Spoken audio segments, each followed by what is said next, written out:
असं काय झालं, सगळ्या अंगणवाडी सेविकांसोबत पूर्ण महाराष्ट्रभर मी फिरतो. बरेच जण माझे स्टेटस वगैरे बघतात. नांदेड, कोल्हापूर, हिंगोली, जालना सगळीकडे हेच चालू आहे माझं. जसं तुमच्यापर्यंत झालं. स्पिरिच्युअलबद्दल मी बऱ्यापैकी माहिती दिली होती मला वाटतं. बहुतेक अंगणवाडी बऱ्यापैकी सगळ्यांकडे नाही, पण काही ठिकाणी दिली होती स्पिरिच्युअल. थोडक्यात 2 मिनिटाचं एक हे सांगितलं होतं. कासवाचं उदाहरण दिलं होतं. कासव किती वर्ष जगतं, तर हे एक मेडिसिन नाही आहे, कुठलं औषध नाही आहे. स्पिरुलिना हे एक सुपर फूड म्हणून म्हणजे अन्न म्हणून कन्सिडर केलं जातं. आणि हे अन्न आता मी तुम्हाला सांगण्याचा उद्देश, मी एक अन्न तंत्रज्ञ आहे, तुम्ही मला चांगलेच ओळखता असं मला वाटतं. तर अन्न तंत्रज्ञ म्हणून आम्ही बहुतेकांना सजेस्ट करत असतो, माहिती देत असतो. तर कुठलंही अन्न घेताना आपण जर लिमिटमध्येच घेतलं, समजा जर आपण दवाखान्यामध्ये गेलो, आपल्याला खोकल्याचं औषध घ्यायचं, डॉक्टर आपल्याला लिमिटेड देतो, 10 ml घ्यायचं किंवा 20 ml घ्यायचं. कशामुळे देतात ते, तर त्याचं एक लिमिट आहे. म्हणून ही स्पिरुलिना पण आहे, आपण जेव्हा सुरुवात करतो त्यावेळेस एका टायमाला आपण 1 किंवा 2 टॅबलेट घेऊ शकतो. ते असं नाही की किती घ्यायची, कशी घ्यायची हे माहिती नाही. जर लहान मुलं असतील त्याच्यामध्ये वेगवेगळे प्रकार आहेत. एक टॅबलेट येते, एक कॅप्सूल येते आणि एक सेरेलॅक टाईपमध्ये सुद्धा पावडर येते. सेरेलॅक तर सगळ्यांना माहिती आहे, दुधामध्ये टाकून पिकं जातं. पण हे एक सेरेलॅक टाईपमध्ये पण येते. याच्यामध्ये नाचणी, आता नाचणी सांगायला नको कशी आहे.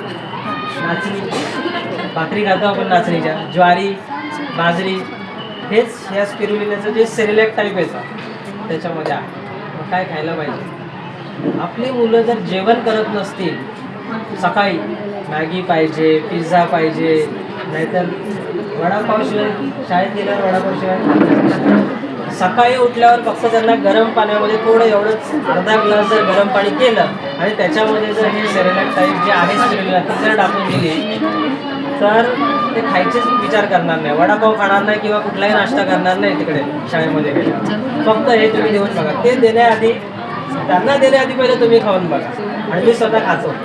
जेव्हा जेव्हा मला वाटतं सकाळी काहीतरी नाश्ता करावा तेव्हा मी, हे माझ्यासोबतच असतं. तर बघितलं असेल मी एक तुम्हाला मोठी बॉटल जी दाखवली ती मी माझी स्वतः मी खातो म्हणून ती ओपन आहे. ती ओपन आहे. आता ही पॅक आहे. ही पॅक जर तुम्हाला बघायचं असतं कसा वास येतो, काय येतं हे माहिती नाही, कारण हे प्युअर नॅचरल आहे. आणि स्पिरुलिना मॅडमने तुम्हाला सांगितलं स्पिरुलिना म्हणजे काय, शेवाळ. शेवाळाला वास कसा येतो म्हणून त्यांनी खाताना मी त्यांना पहिलं सांगितलं, तुम्ही पहिल्यांदा खाताय, वास घेऊ नका किंवा चघळून खाऊ नका, तुम्ही डायरेक्ट घेऊन खा. कारण जर चघळून खायला गेलं तर ती वेगळीच लागते, कारण ती प्युअर नॅचरल आहे. पण सगळ्यात आत्ता तरी ग्रामीण भागामध्ये याच्यात सगळ्यात जास्त उपाय कशासाठी केला जातो माहिती आहे, ज्यांना ॲसिडिटीचा त्रास आहे ना, ॲसिडिटीचा तो सगळ्यात जास्त वापर का, ॲसिडिटी जातो. आणि ॲसिडिटी म्हणजे फक्त ॲसिडिटीच नाही, आपलं पूर्ण शरीरामध्ये जे काही आपण एक्स्ट्रा घेतो टॉक्झिन्स, मला जे कोणते सांगितलं टॉक्झिन्स, तर हे डिटॉक्स, बॉडी जी आपली आहे ती डिटॉक्सिफाय करण्याचं काम हे स्पिरुलिना करतं. आपल्याला जर टॅबलेट खायची सवय असेल तर टॅबलेटसुद्धा घेऊ शकतो किंवा कॅप्सूलसुद्धा घेऊ शकतो. पण शक्यतो टॅबलेट घेतली तर बेटर होतं. म्हणून फक्त थोडंसं स्मेल जरा वेगळा येतो, पण काही नाही, सवय असते. मला सांगा, दवाखान्यामध्ये गेल्यावर 2 रुपयाची देतील का टॅबलेट आपल्याला? नाही, मला वाटतं 4-4.5 रुपयाला एक टॅबलेट पडते. 1000 रुपये घालवण्यापेक्षा 600 रुपये. आणि हे फक्त आम्ही घेतो म्हणून सांगत नाही, तर त्याचा निकाल मॅडमनं सांगितलं रांचीचं 1.5 लाख महिला होत्या. आणि मी त्या दिवशी ऑनलाईन बघत होतो. मी तर नांदेडमध्ये होतो, सरांनी मला लिंक पाठवली आणि मी ऑनलाईन बघत होतो नक्की काय खरं आहे का.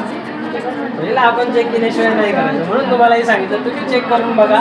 तुम्हाला जर खरंच वाटलं, आता मॅडम बोईसरवरनं आल्यात, मला तर माहितीही नव्हतं मॅडम कुठल्या आहेत आणि त्या कधीपासून हे घेत आहेत. त्यांनी स्वतः इथे येऊन तुम्हाला त्यांचा एक्सपिरियन्स सांगितलं 2010 पासून, म्हणजे आज 15 वर्षापासून त्या घेत आहेत. त्यांना त्यांचा अनुभव त्यांनी शेअर केला. तुमच्या माहितीसाठी अजून सांगतो, पालघरमध्येच मागच्या 3 महिन्यापूर्वी एक कॅन्सरचं पेशंट आमच्याकडं, म्हणजे माझ्या संपर्कात आहे. देवळी म्हणून गाव आहे, देवळीच ना, नाही काय, नवळीचं आहे. हां, नवलीच्या इथं आहे सेविका. एक आत्ताच ब्रेस्ट कॅन्सरचं पेशंट डिटेक्ट झालं. ब्रेस्ट कॅन्सर 3 महिन्यापूर्वी माझ्या संपर्कात आले, त्यांना आम्ही इमिडिएट ट्रीटमेंट घ्यायला लावली. 3rd स्टेजला कॅन्सर पेशंट आहे, 3rd स्टेज ब्रेस्ट कॅन्सर. आणि हे आम्ही जनजागृतीची माहिती जी प्रत्येक गावागावापर्यंत पोहोचवण्याचं काम करतो, ते फक्त आम्ही कुठे ॲडव्हर्टायझिंग करत नाही, फक्त आमच्या स्टेटसला किंवा आता जसं तुम्हाला मी सांगितलं ब्रेस्ट कॅन्सरची आम्ही माहिती देतो, तर तुमच्यासारख्या अंगणवाडी सेविकांच्या संपर्कात आलेले कोणीतरी ते बघतात आणि तुम्ही दिलेली माहिती असते, मग ते आम्हाला कॉन्टॅक्ट करतात आमच्याकडे असं पेशंट. तर इमिडिएट त्यांना ट्रीटमेंट घ्यायला सांगितले. डॉक्टरांकडे गेले, डॉक्टरांनी डायरेक्ट सांगितलं नाही तुम्हाला केमो घ्यावे लागतील, 3rd स्टेजला पेशंट आहे. आणि जर माझ्यापर्यंत आले नसते त्यांना सांगितलंच नसतं की कॅन्सरची शक्यता आहे. हे बरेच जण आमचे स्टेटस बघत असतात, त्यांच्यापर्यंत माहिती पोहोचते की काय कुठपर्यंत आम्ही आहेत, कुठे कुठे कोल्हापूरला आहेत की नांदेडला आहेत, बऱ्याच अंगणवाडी सेविकांना माहिती असतं. आम्ही शक्यतो हीच माहिती देण्याचा प्रयत्न करतो की हे जे पोषक घटक जे आम्ही सांगण्याचा प्रयत्न करतो, आयर्न, व्हिटॅमिन B12, आयोडीन, ते का आवश्यक आहे. तर आपण 100 तर सोडून द्या, आज आपण आलो आहे 50वर, तर 50वर थोडंसं आपल्याला कुठे जायला पाहिजे. हे आपण स्वतःपासून जर सुरुवात केली तर नक्कीच थोडंसं बोनस पॉईंट आपल्याला काहीतरी मिळून जाईल. आपल्या स्वतःच्या आरोग्यासाठी हे आवश्यक आहे. तर ज्यांना वाटत असेल त्यांनी घेण्याचा प्रयत्न जर केला तर नक्कीच तुम्ही पहिलं स्वतः प्रयत्न करून बघा. जर तुम्हाला वाटलं, आणि ते मगाशी एक फिगर दिसली होती 50,000, तर मॅडमने डिस्क्रिप्शन नाही सांगितलं 50,000चं, पण मी सांगतो तुम्हाला डिस्क्रिप्शन. त्याच्यावर बघा, कोणतीही वस्तू जर तुम्ही खरेदी करायला गेलात, दुकानात जर कोणतीही वस्तू खरेदी करायला गेलात तर तुम्हाला MRPमध्येच मिळणार आहे. पण जर ती वस्तू तुम्ही स्वतःहून जर तुमच्या नावाने जर घ्यायला गेला तर जी डिस्ट्रीब्युटर म्हणून जी किंमत दिली जाते, आता मॅडमने सांगितलं 670 रुपये त्याची किंमत आहे. तुम्ही जर दुकानात घ्यायला गेलात तर तुम्हाला ती काही 100-200 रुपयाला मिळणार आहे का? MRP 670 म्हणजे 670लाच देणार. पण जर डिस्ट्रीब्युटर म्हणून जर त्यांचं काम केलं, जर तुम्ही आता तुमच्या एका अंगणवाडी सेविका म्हणून तुम्ही काम करता, जर तुम्ही हीच माहिती जर दुसऱ्या कोणाला दिली, दुसरे जर कोणती तुमच्याकडून घेणार आहे, मग तुम्ही त्यांना 670ला देणार ना. पण तुम्ही जर तुमच्या नावाने जर तिथून घेतले, तुम्हाला 670ला नाही मिळणार, ती काहीतरी कमी किमतीत मिळेल. म्हणजे जे मार्जिन असते ते कोणाला मिळणार आहे? मला नाही मिळणार, तुम्हाला मिळेल. हे ते 216चं गणित दाखवलं ते 50,000. कोणीतरी विचारलं ते 50,000 कसे, म्हणून मी त्यांना सांगतोय की 50,000 हे असे मिळतं. कुठलीही वस्तू खरेदी करताना आपल्याला MRPमध्येच मिळते. पण जर ॲज अ डिस्ट्रीब्युटर कुठेही तुम्हाला पैसे द्यायचे नाही आहेत ते कार्ड घेण्यासाठी, बरोबर ना सर? कुठेही पैसे द्यायचे नाहीत, फक्त तुम्ही जर ते घेणार असाल, तुमचं एक आधार कार्ड, पॅन कार्ड आणि फोटो जरी दिला आणि फॉर्म सबमिट केला तर तुम्हाला एक कार्ड मिळतं. त्या कार्डवरच कुठेही मेडिकलमध्ये मिळत नाही. स्पिरुलिना कुठेही मेडिकलमध्ये मिळत नाही. एक स्पेसिफिक शॉप आहेत, डिस्ट्रीब्युटर पॉईंट आहे, तिथेच मिळते फक्त. तिथे जाऊन तुमचं कार्ड दाखवायचं आम्हाला हे घ्यायचं आहे, तेव्हाच ते तुम्हाला कमी किमतीमध्ये मिळेल. 670ची वस्तू जर तुम्हाला 500 रुपयाला मिळाली, जर 500 रुपयाला तुम्हाला मिळाली तर 170 रुपये प्रॉफिट झाला.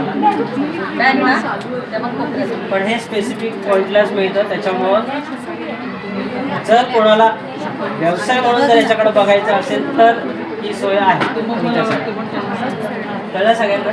फक्त वाडेवाले मला जास्त ओळखत नाही, पण सगळ्यात जास्त स्तन कर्करोगाच्या जनजागृतीचे कार्यक्रम आत्तापर्यंत झालेले कार्यक्रम सांगतो. कंचाडमध्ये झालं आहे महिला आर्थिक विकास महामंडळासोबत, हे त्यांच्या ऑफिसला झालेलं आहे महिला आर्थिक विकास महामंडळाच्या. त्यानंतर कोंडले म्हणून एक गाव आहे कुडूसच्या पुढे, तिथे एक कार्यक्रम झालेला आहे 2021मध्ये, आत्ता नाही 2021मध्ये. त्यानंतर मागच्या वर्षी वाडा नगरपंचायतला एक कार्यक्रम झाला होता स्तन कर्करोग जनजागृतीचा, नगरपंचायतने लावला होता, वाडा नगरपंचायत. त्यानंतर पंचायत समितीमध्ये एक कार्यक्रम झाला होता.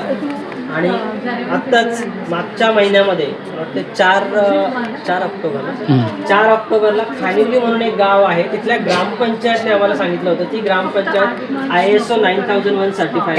त्या ग्रामपंचायतने आम्हाला सांगितलं की आमच्या ग्रामपंचायत हद्दीमध्ये ज्या महिला आहेत त्यांना जनजागृती म्हणून तुम्ही जर कार्यक्रम राबवत असाल, तुम्ही सांगितलं आमच्याकडे 9 दिवसामध्ये 9 साड्या आम्ही घालतो, आम्हाला 9 कलर माहिती आहे, दुसरे कलरच माहिती. पोलिओचा रंग माहिती आहे, पोलिओ